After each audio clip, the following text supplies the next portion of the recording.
Programa Amigo Pecuarista, hoje especial para a gente fazer aqui um álbum de família, a gente falar um pouquinho da Champion, um pouquinho também do sucesso da Champion, não só no Brasil, como nos Estados Unidos, em outros países também. Estou com o Dr. Flávio, nosso diretor-geral. Bem-vindo, viu, Dr. Flávio? Obrigado, Roger. É sempre um prazer fazer esses programas aqui, porque a gente aproveita, fala com alguns milhares, né, de amigo pecuarista e um dos nossos deveres e missões é ver se, com a experiência, as ideias que a gente tem, melhorar a vida e a rentabilidade deles, né? Uma coisa bacana, né, abrindo aqui um parêntese, é que eu já estou ficando, né, meu cabelinho branco, porque eu sou meio índio, demora um pouco mais, mas meu cabelo branco está aqui. Cabelo branco nos autoriza a falar muitas coisas, né? É verdade. Hoje nós estamos, como você falou, né, álbum de família. Nós vamos falar um pouco do aniversário da minha mãe, e a minha mãe, que foi a fundadora, né, do nossos negócios. Minha mãe faria 100 anos hoje, dia 2 de maio. Que coisa bacana. Mas vamos lá, vamos falar um pouquinho do D-Fly. O D-Fly, quando surgiu o D-Fly, o senhor fazia ideia de que chegaríamos nesse patamar que hoje nós somos importantes no controle de vetores aí, né? Da mosca, do chifre, carrapato, por exemplo. Olha, a ideia de quem lança um produto para resolver um problema que, na ocasião, né, a mosca do chifre, 1990, mais ou menos, a mosca do chifre entrou no Brasil e era uma coisa desconhecida para nós, né?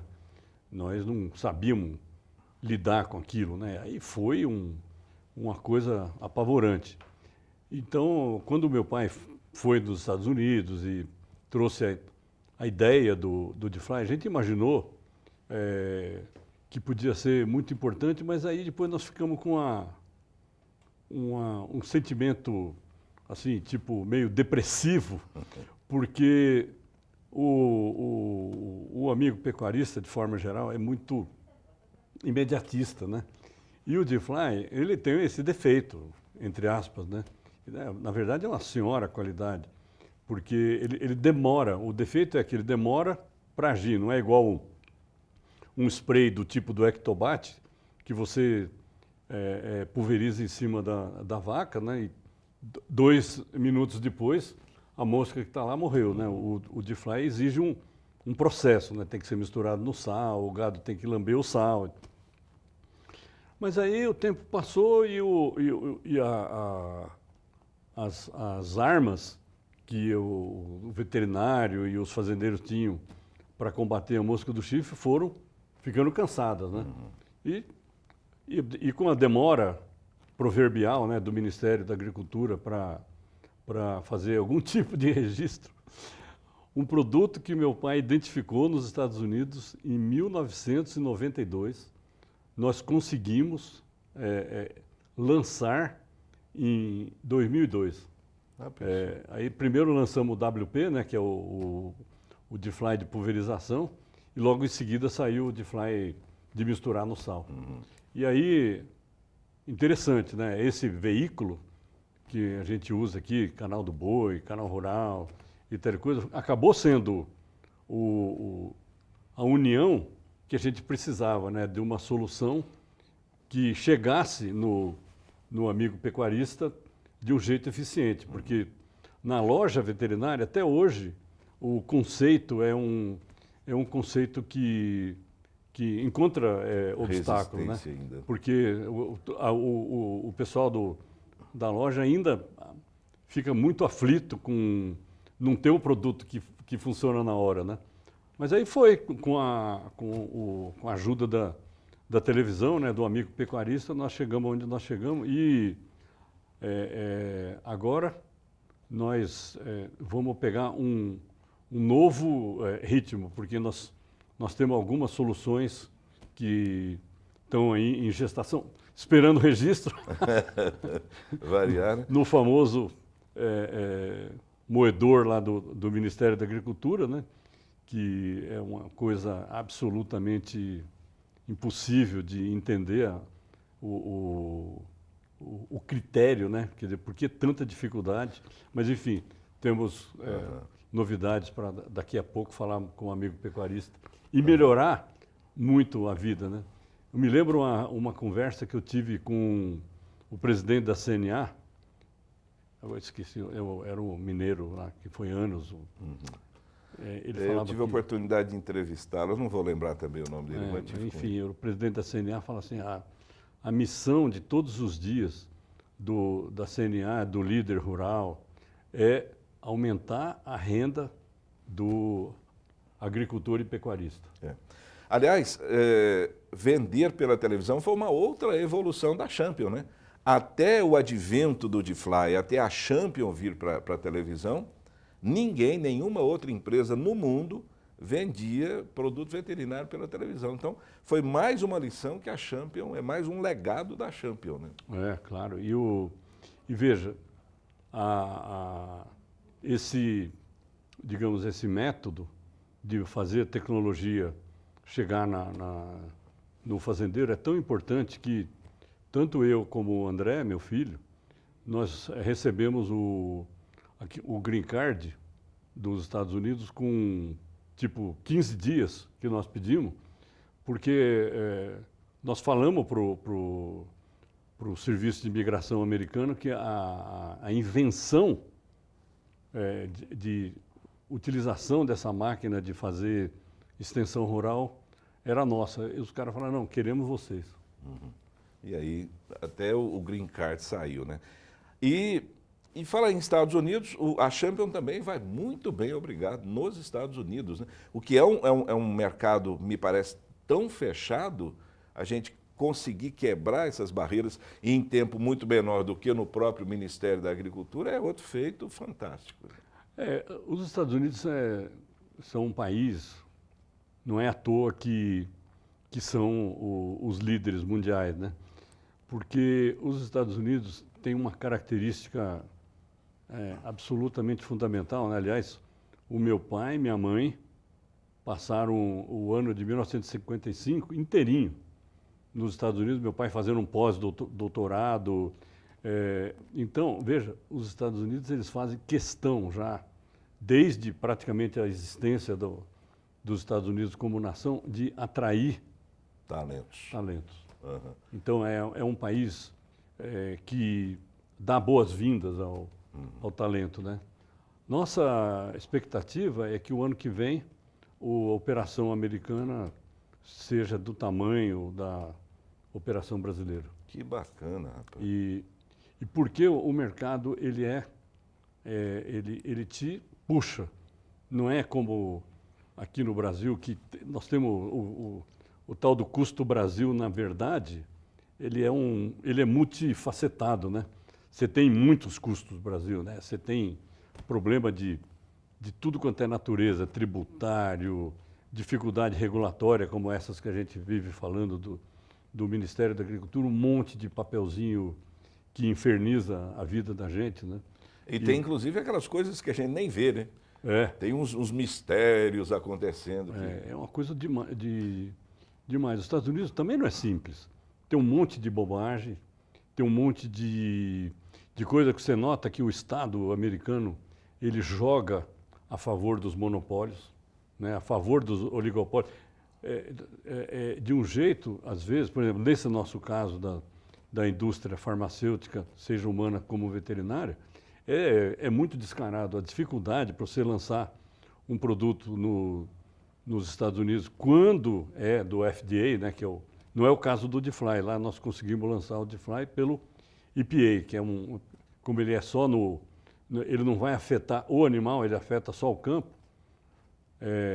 Foi muitíssimo mais fácil, mas o FDA, no meu entender, ele tem uma atitude completamente anti-povo. É mesmo. Agora, e com relação à concorrência nos Estados Unidos? Existe, evidentemente, deve ser forte, mas é diferente do Brasil? Se assemelha? Como é que é? A concorrência dos Estados Unidos é bárbara, tudo quanto é produto. Geralmente tem 20, 30 concorrentes, né? E a guerra de preço é uma barbaridade. Então, Lá não é diferente. Nós tivemos um pouco mais de sorte, porque como nós somos um inventor do método de dar o D-Fly pelo sal mineral, tinha um concorrente, mas de muito pouco tempo, mas ele, digamos, saiu na frente. Nós, lá nos Estados Unidos, nós somos a segunda marca, mas a concorrência, ela se dá, assim, tipo, natural.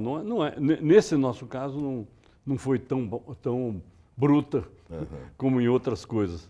Quer dizer, o D-Fly abriu as portas dos Estados Unidos para a Champion. E é claro que a gente é ambicioso, né? Uma marca da Champion, nós somos ambiciosos.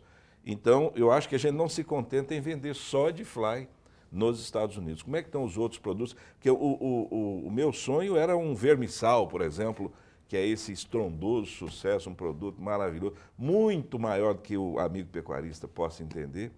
Então, meu sonho era o vermissal nos Estados Unidos. Há essa possibilidade? Sem dúvida. O vermissal nos Estados Unidos, para começar, não precisa de registro. Nossa. Nem precisa de registro. É só não dizer, ele é um suplemento mineral antianêmico, vamos dizer. Por que ele é antianêmico? Não, porque tem ferro, tem cobre, tem cobalto, são três minerais que são antianêmicos pela própria natureza, né? E aí nós já temos uma patente também nos Estados Unidos em que você pode fazer a recomendação da verminose citando a patente brasileira, mas ele não vai passar pelo FDA. Então, esse ano, nós vamos lançar o vermissal também lá. Bacana. E pelo que eu pude observar, quando eu estive lá, há um interesse, há uma demanda reprimida muito grande para esse tipo de tratamento. Ora, o americano se preocupa com a questão da verminose, diferentemente do brasileiro. O brasileiro não toma conhecimento da verminose, é um negócio impressionante.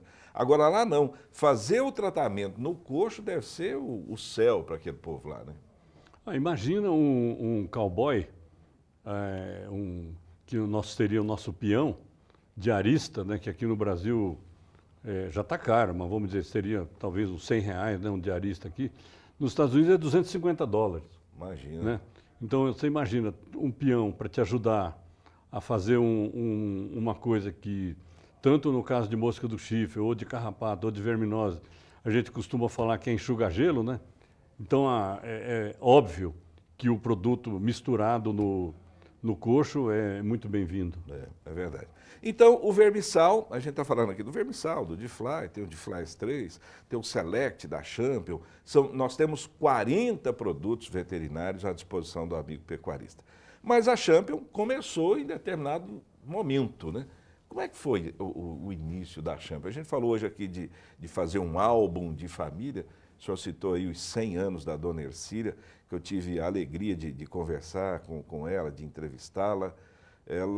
Então, ela foi efetivamente quem começou toda essa história.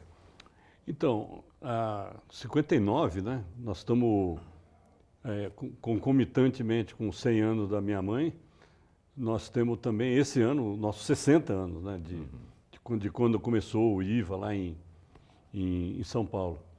O IVA era uma ideia, principalmente da minha mãe, porque depois nós vamos ver aí nas fotos, né, a família é muito grande e o meu pai era professor da Universidade de São Paulo. E a Universidade de São Paulo, como hoje voltou a acontecer de novo, né, durante muitos anos, né, o Estado foi pontual no pagamento dos funcionários públicos, né? Mas nesse período de 59, chegava a ficar um ano sem pagar, né, atrasado. Depois pagava tudo de uma vez e tal, né? Aí minha mãe queria uma coisa que desse uma certa estabilidade para a família, né? Aí começou a história da família. Aí minha mãe e meu pai, 43, no casamento, né, em Uberaba. Aí a Irmandade, né? Minha mãe e meu pai, pro lado de cá, né, da direita, a minha mãe, tia Tel, tia Alba, depois embaixo o meu tio José, minha avó, Marieta, e o meu tio Bolivar. E lá em cima meu pai e o tio Avenir. Que bacana. Isso foi antes do casamento. Aí minha mãe com 16 anos. Mocinha ainda. Ela casou bem nova, não? Não, não tanto, 24 anos. Uhum. O meu pai com 26 e ela com 24. Aí ela de novo com 16, 18. Uhum. Bom, e aí começa o IVA nessa história. Então o professor não podia ser dono de uma empresa, não podia ser acionista de nenhuma empresa. Aí, ó, que eu estou falando, né? A família de 4, com mais ou menos uns 7 anos de casado, já tinha uns 4. E aí nós mudamos para São Paulo. O meu pai era veterinário. Aí, por exemplo, essa imagem é interessante. Esse é de Olímpia, no estado de São Paulo. Meu pai era veterinário da fazenda. Mexia com inseminação artificial, né, que é aquela coisa que a gente sempre fala, que ele era o pioneiro, absoluto pioneiro de fazer inseminação artificial comercial, vamos dizer, né, em zebu. Porque, lógico, na Índia e tal coisa já tinha experimentos de inseminação artificial, mas não comercial, né? Então aí, por exemplo, ele fazendo a gente na família, na fazenda, eu estou no colo da minha tia Alvina e a Cláudia, minha irmã lá. Uhum. Aí nós mudamos do interior de São Paulo para São Paulo, e meu pai foi contratado pela USP por causa do trabalho com o que viria a ser depois o Vermissal, né? Nós mudamos em 1950 e meu pai passou a ser funcionário da USP. E aí é que entra a história, depois de 59, a USP atrasando constantemente os pagamentos, minha mãe falou, não, precisamos de ter uma renda que tenha algum tipo de confiabilidade, né? Quer dizer, e parasitologia já era a grande vocação dele. Ah, sim, porque em 1948, de 48 a 50, ele era o veterinário aí já não estava mais em Olímpia, estava em Araçatuba. Uhum. Era o veterinário de um grupo monstruoso, que era do Banco de São Paulo, da família Almeida Prado, né? E nesse emprego, vamos dizer, ele quando chegou lá que foi também para trabalhar a qualidade de gado, né? Que eram 32 mil vacas do Brasil. Meu Deus! E em várias fazendas, né? Tinha fazenda em Araçatuba e tinha fazenda no Mato Grosso do Sul já. Que não era Mato Grosso do Sul na ocasião, né? E o pessoal, os Almeida Prado, eles eram muito poderosos. Então eles tinham touro, já faziam, né? Já tinha Charolais, já tinha Hereford, tinha Angus, tinha Limousin. Então a ideia era fazer já o cruzamento industrial em 1948. Mas ele chegou na fazenda lá e tinha 3 mil cabeças de gado de bicho, de animal de sobreano, né, de animal de 15 meses e tal, que estava morrendo da tal de peste secar. Aí ele já tinha feito várias experiências lá em Uberaba, depois em Olímpia, onde ele foi passando, com o que seria o vermissal, né, que é simplesmente você, se você tem dúvida se é verme ou se não é verme, que tipo de verme que é, isso aí não tem a menor importância. Para alguém que tem 3 mil cabeças morrendo, o que ele tem que fazer? Parar de morrer. Exato. Né? Então, fala, bom, se está uma baita de anemia, né? Porque olha, vê os bichos tudo de olhinho branco, né? O que você faz? Dá um antianêmico, né? Então, o que é o vermissal? O vermissal na verdade, é uma combinação poderosíssima de antianêmicos, né? E que, depois, pelo avanço, pela constituição do produto, ele acabou mostrando que, além de antianêmico, ele combate o verme em si. Então, o professor Uriel, ele não só inventou o vermissal, ele inventou a cura para a peste de secar. Exatamente. E como a gente sempre fala, e eu vejo isso na prática todo dia, essa invenção, ela propriamente, ela foi uma cópia da invenção para seres humanos que já tinha sido publicada pelo filho do Walter Oswaldo Cruz, do Instituto Oswaldo Cruz, né? Hoje, o principal produto farmacêutico brasileiro são as pilulinhas de sulfato de ferro, que são distribuídas em todos os postos de saúde. Toda mulher grávida, gente velha perde sangue por um monte de motivo, né? Sangramento de dente, outros tipos de hemorragia, né? Então, o meu pai era um sujeito que lia tudo. Sabe aquele negócio assim? Não, publicou alguma coisa na Indonésia, se tivesse numa linguagem que ele conhecesse, né? Que ele conhecia tudo, ele conhecia francês, conhecia alemão, conhecia inglês, né? Ele tinha lido, e esse trabalho tinha sido publicado no Brasil pelo Walter Oswaldo Cruz, filho do grande Oswaldo Cruz. E é um trabalho que explica claramente o que é o vermissal. Aí ele aplicou na bovinocultura. Parou de morrer no dia seguinte. O meu pai sempre falava, essas verminoses bravas demais da conta, inclusive verminose pulmonar, para de morrer no dia seguinte, 3 dias máximo.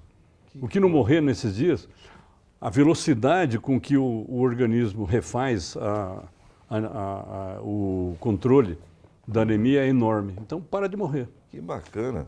E isso foi ainda na década de 40, final 48, finzinho da década. Aí, no começo de 50, ele foi convidado pela Universidade de São Paulo para ir ser professor. E aí foi digamos, a vocação, né, de querer desenvolver soluções e ciência. E, além do mais, tinha os 4 filhos. Ele também pensava muito na educação da gente e tal. Morando em Araçatuba, que era uma coisa meio faroeste na ocasião, né? Ele acabou mudando para São Paulo. Aí, em 1950, eu cheguei em São Paulo com 4 anos. Em 1950, eu tinha 4 anos, né? Aí, fiquei em São Paulo de 50 até 96, 46 anos em São Paulo. Mas, voltando na fundação da empresa, 59, aí minha mãe, meu pai e o meu tio Paulo fizeram o IVA. O IVA, foi logo depois dessa foto aí. E o IVA depois acabou em 95 com uma série de coisas lá, problema que a empresa teve lá em São Paulo, especialmente com o meio ambiente lá. Nós tínhamos uma fábrica que era encostada na represa lá de Santo Amaro, e era tanto problema, nós já tínhamos começado a fábrica em Uberaba. Aí depois apareceu a oportunidade de vender a empresa, vendemos uma empresa para Igreja Universal. O prédio foi vendido para Não, a empresa toda, porque precisava vender a empresa para poder vender o prédio, porque a licença ambiental, que a igreja depois substituiu, né? Mas ela foi a empresa todinha, a empresa e o prédio. Que interessante. Aí quando nós viemos para cá, era outra empresa completamente diferente já. Mas também em 1950, aí a foto do IVA, né? Isso é em Uberaba, né? IVA é uma exposição que nós fizemos em Uberaba em 1985. Que bacana. Então, quando a gente vê IVA, quando você, amigo pecuarista, vê o nome IVA, entenda aí o André com meu pai e minha mãe, casando em 2003. Casando lá o André. A Camila. O IVA foi onde surgiu o vermissal. E um outro produto, eu acho bacana isso, né? A longevidade desses produtos, né? São longevos e não perdem a eficácia. Um caso é o vermissal, que ainda hoje é o vermífugo mais moderno que o Brasil tem, e o curumbi, né? O senhor falou que em 1959 também o curumbi surgia para o mercado. Aí, ó, essa foto, a minha tia Ruth, irmã do meu pai, o André e a mamãe. Isso aí deve ser 2005, 2004. Linda foto, né? Aí meu pai e minha mãe em 2003, 2004. Meu pai morreu em 2005, com 88 anos. Foi logo depois da minha chegada aqui na Champ. Essa aí é a última foto, meu pai e minha mãe sempre falavam, essa aí é a última foto, meu pai ainda bem, né, relativamente bem, porque daí a 3 meses ele morreu. Aí está todo mundo, né, minha filha está sentada no meu colo, aí eu, meu pai, minha mãe, tia Tel, a Rosália, Mariana, e aí vai, né, André, Camila, o Gustavo e a Juliana, e aquele rapaz lá que era namorado da Flávia na ocasião. E a dona Ercília, aí, a nossa homenageada, 100 Ercília. anos agora, né? Olha aí, ó, que beleza. Em 2 de Ela, maio. ela numa festa do meu sobrinho, em 1900, o aniversário do meu sobrinho Carlos, filho da Cláudia, em 1998. Uhum. O que representa a dona Ercília? É claro, a gente acabou de saber, né? A dona Ercília foi quem criou a Champion. A Champion hoje existe por causa da insistência, por causa da persistência, da obstinação. E da necessidade. Da necessidade, que faz o sapo pular, né? Mas na história da família, quem é a dona Ercília? Então, para mim, né, que sou eu sou o administrador de empresa, minha irmandade era tudo gente muito mais, por exemplo, ali no canto tem meu irmão, né, que é o Mauro, que é engenheiro, depois a outra, a Silvia, arquiteta e tal, a Cláudia era veterinária, então sujeito digamos, com pendores práticos era eu, né? Então a minha mãe foi minha primeira patroa e foi quem me deu autonomia para tocar os negócios, né? Eu sou formado em administração em 68, né?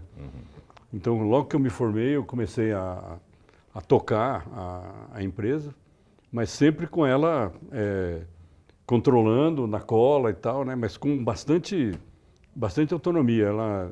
Ela era uma patroa que combinava, que confiava muito em mim. A primeira e única patroa que você teve na vida. Eu tive 3 empregos na vida, com meu tio Paulo, no Banco Comércio e Indústria, que fui 1 ano funcionário do banco, e depois, minha vida toda, a minha mãe é que foi minha patroa. Aí é uma foto fantástica, né, dela com 80 anos, aniversário dela em Uberaba. Aí a Cláudia, que está na esquerda, eu, né, meu pai, depois a Silvia.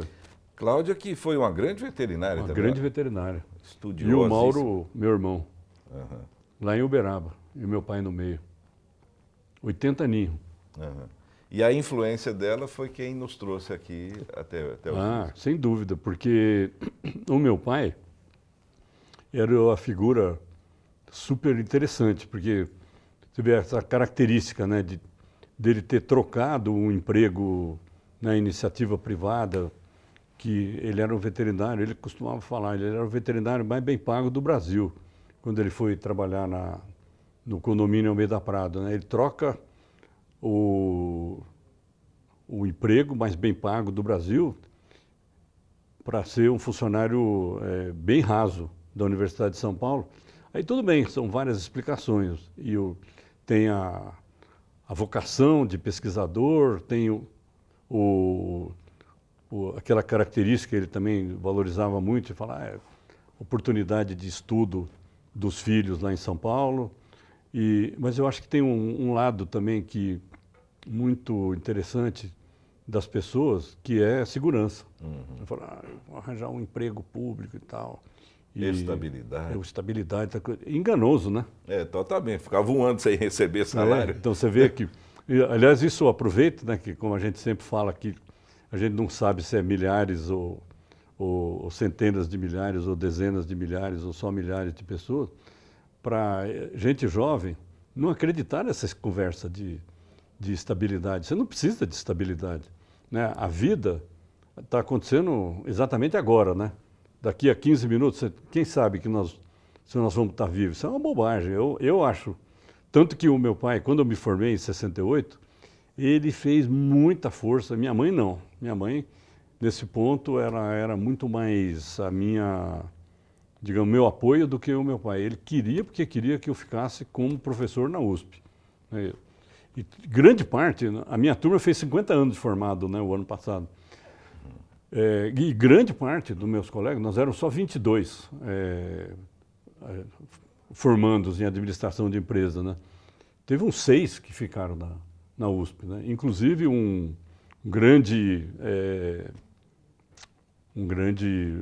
pessoa que tem muito renome lá em São Paulo, que era meu colega de classe, chamado Jacques Marcovitch, que foi reitor da USP, foi secretário de economia no governo de São Paulo, era meu colega de faculdade. Eu nunca gostei da ideia da estabilidade.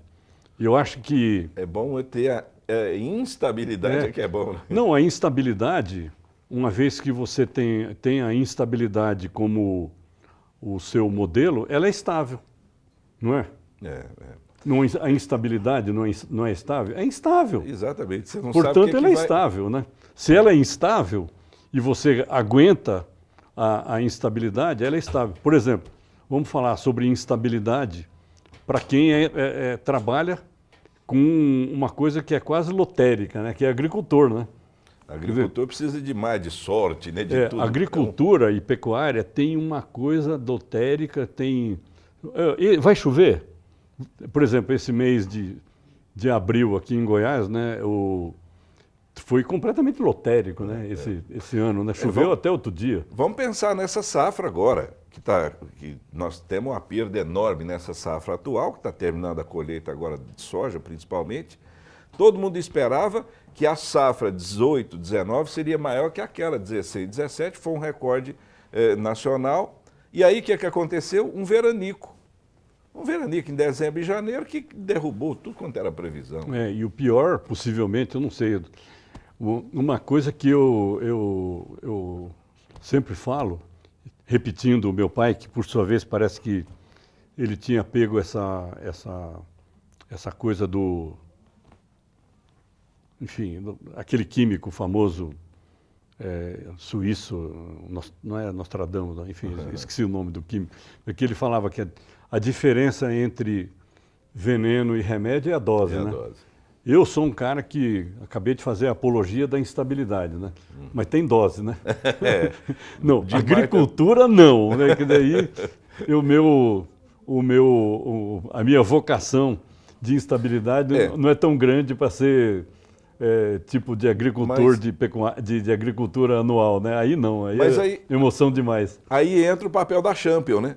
Que dentro dessa instabilidade cria uma estabilidade da porteira para dentro. Imagina, olha, você pode manter seu gado o ano inteiro sem verme, sem mosca, sem carrapato. Isso cria uma estabilidade, que as intempéries ou as sazonalidades acabam passando quase que despercebidas, né? Imagina. Imagina o meu pai também, né? Falando do meu pai e da minha mãe, com hora da saudade dos nossos 60 anos de empresa e 100 anos da minha mãe. O meu pai falava uma coisa que é absolutamente verdadeira, que é o seguinte: se você, amigo pecuarista, usar uns 20% da tecnologia que está disponível, você vai ter uma vida muito melhor, você vai ter uma renda muito melhor. Use uns 20%. Aqui na Champion nós temos uma observação que nós só temos a agradecer, né, o Roger, o nosso amigo pecuarista que assiste a gente, compra da gente. Não sinta que eu vou fazer uma crítica, né? Mas nós temos uma característica incrível desses 16 anos que nós estamos na televisão. Até hoje, nosso amigo pecuarista compra para fazer o teste em casa, né? Não faça teste. O teste já foi feito. Vê, o produto, quando foi inventado como produto, em 1959, ele já era resultado de pesquisa com milhares, dezenas de milhares de cabeças de gado. Estou falando do vermissal.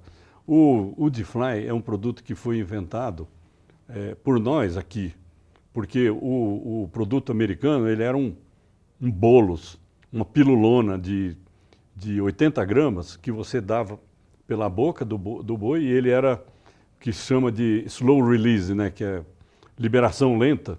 Então ele era um bolo suficiente para 150 dias, que é a chamada temporada de mosca nos Estados Unidos. Então, honestamente, né, adoro o seu pedido, que pode ser só para 10% do seu gado, né?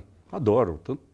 Dinheiro, ele pode ser para todo gado e pode ser para 10% do gado. Para nós é dinheiro do mesmo jeito, né? Mas para você é péssimo, porque o amigo pecuarista não sabe o que é o critério para fazer um teste. Não sabe. honestamente, não sabe.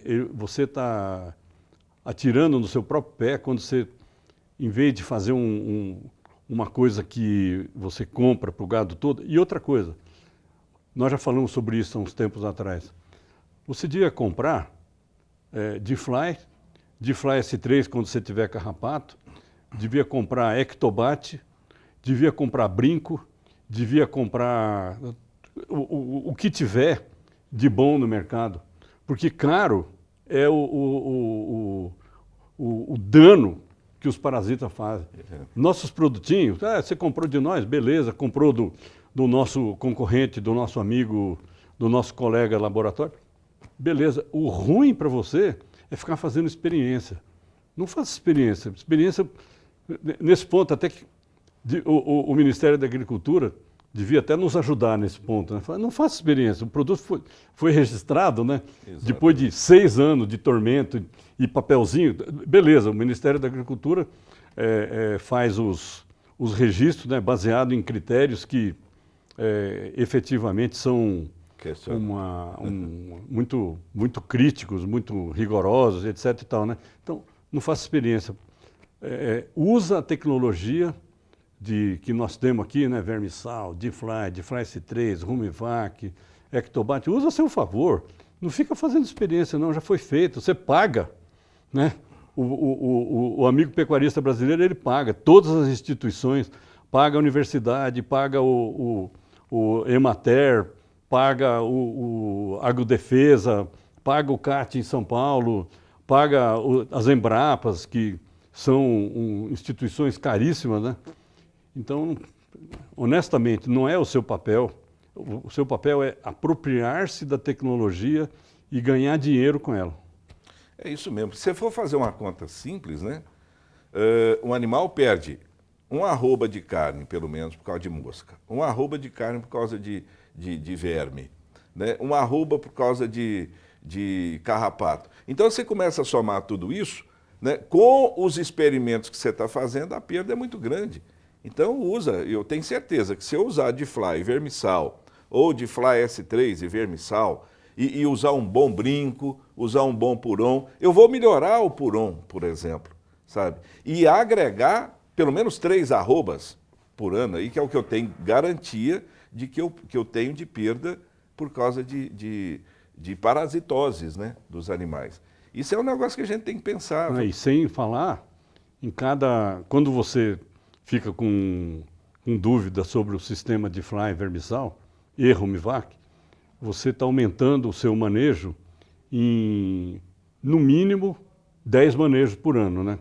A base de 5, 6 quilos. Dá mais de uma arroba também. É mais 50 quilos de peso que você está jogando no lixo simplesmente porque não presta atenção. O gado atrai muita atenção, a fazenda, a pastagem, cerca, etc, etc. Mas presta um pouco de atenção nessa parte de parasitose, que ela uma coisa que você resolve com... Se você usar tudo que nós falamos aí, D-Fly S3, vermissal, Rumivac, Ectobat, brinco, tudo que você usar, dá uns R$100.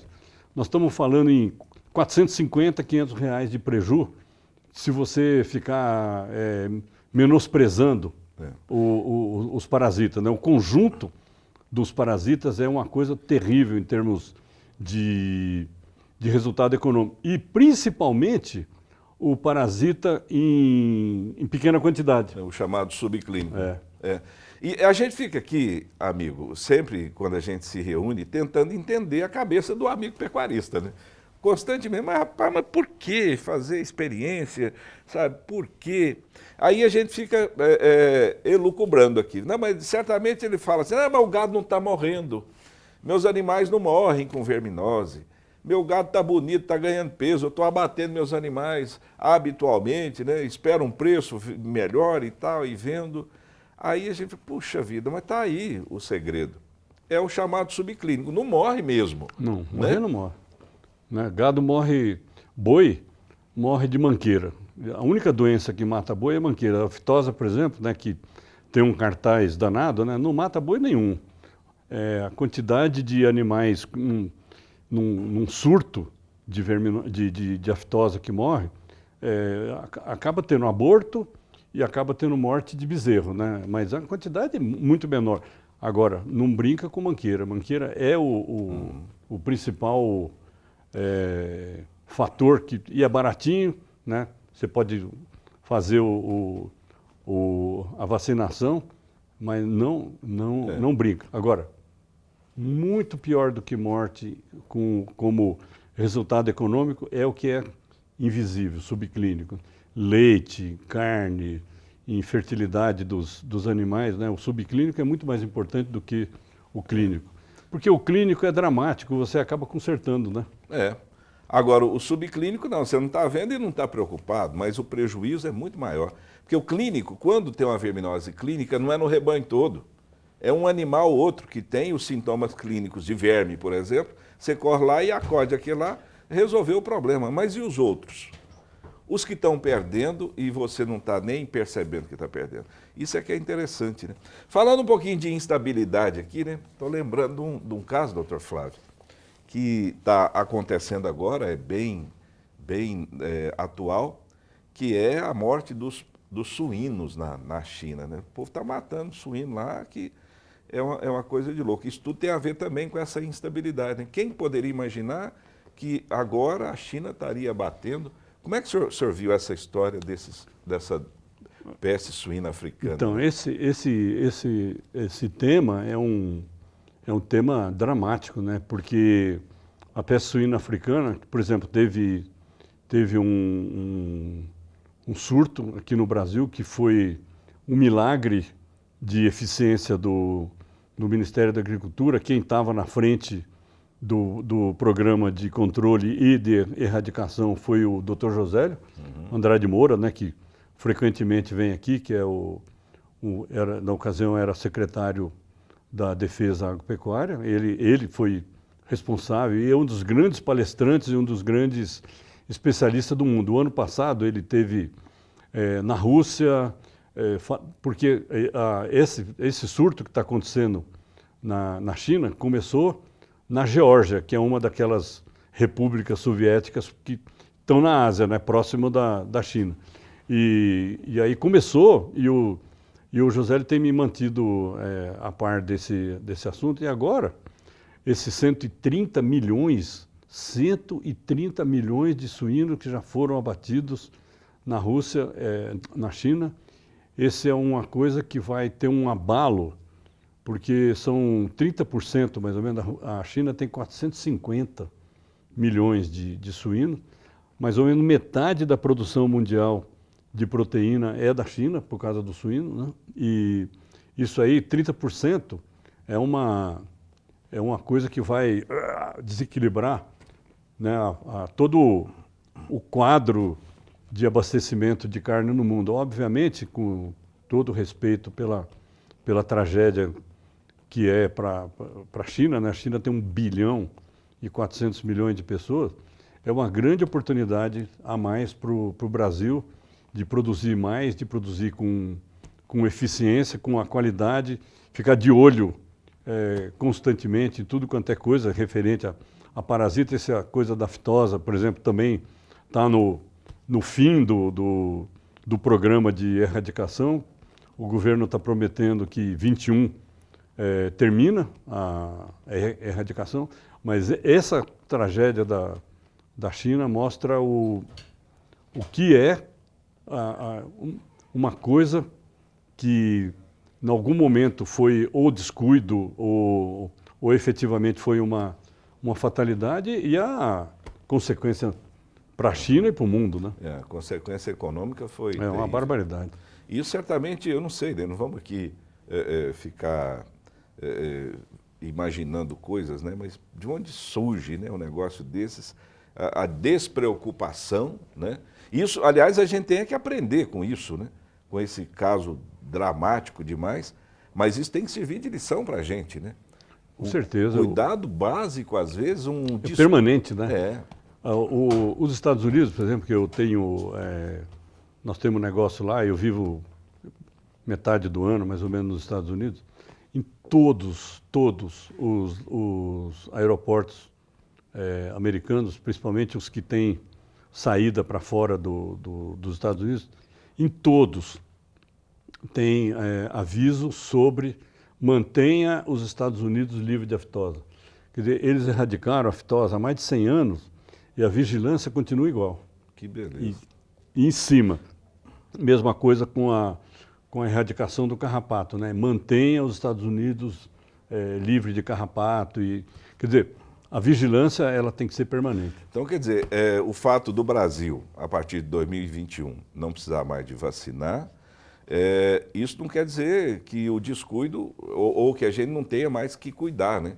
Estou vendo aí, o Paraná pediu a antecipação, me parece que agora essa vai ser a última campanha no Paraná, que eles pediram que antecipasse o fim da vacinação, ano que vem já não vacinam mais, e em 2021 serão reconhecidos junto com o Brasil como livre da aftosa sem vacinação.